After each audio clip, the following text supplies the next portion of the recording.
maintaining good physical and mental health in order to handle church conflict. In 1 Timothy chapter 5, the Apostle Paul writes to Timothy, who was a younger pastor. We know this because in chapter 4, he talks about how to not let anyone look down on him because he's young. And chances are he was under 40 for sure, but anywhere from late 20s to late 30s. And Paul tells Timothy to drink a little bit of wine for the sake of his stomach ailments.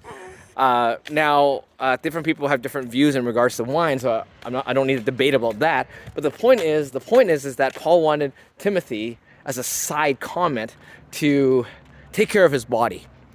And that is set in the context in chapter 5, verse 17 onwards, in the context of his responsibilities as an elder, and with elders, and with leaders and pastors in the church, particularly in two major areas that are pertinent. One is in church discipline towards those in leadership, and second, it is in the elder and pastor appointment, to not show favoritism one way or the other.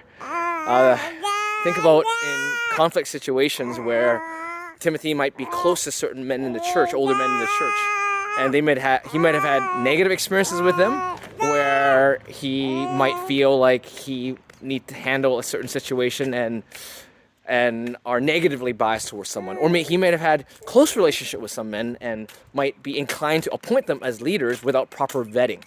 And Paul says at the end that there people's character, men's character will come out. Just give it some time and be slow in the laying on of hands. And in that context, Timothy, deal with your stomach ailment. So for me, I find that to be very true in that I need to maintain my physical health, which has to do with the balanced diet, not overeating, not too many empty carbs, regular exercise. I try to go to the gym regularly, go for jogs. I'm trying to train for a half marathon right now for early May.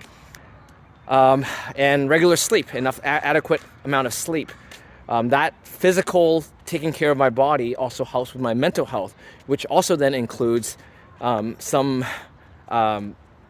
limited recreational time, time with my family. That's not just about the busyness, programs, school and whatnot, but actually spending time together, enjoying one another. We're doing a puzzle right now as a family, and also spending time with some close friends where I can just be myself. Friends that are not necessarily in my ministry, but brothers that I can trust. And all of that feeds into my physical and mental health. That makes me ready and strong to deal with some of these sticky situations in church, particularly church conflict.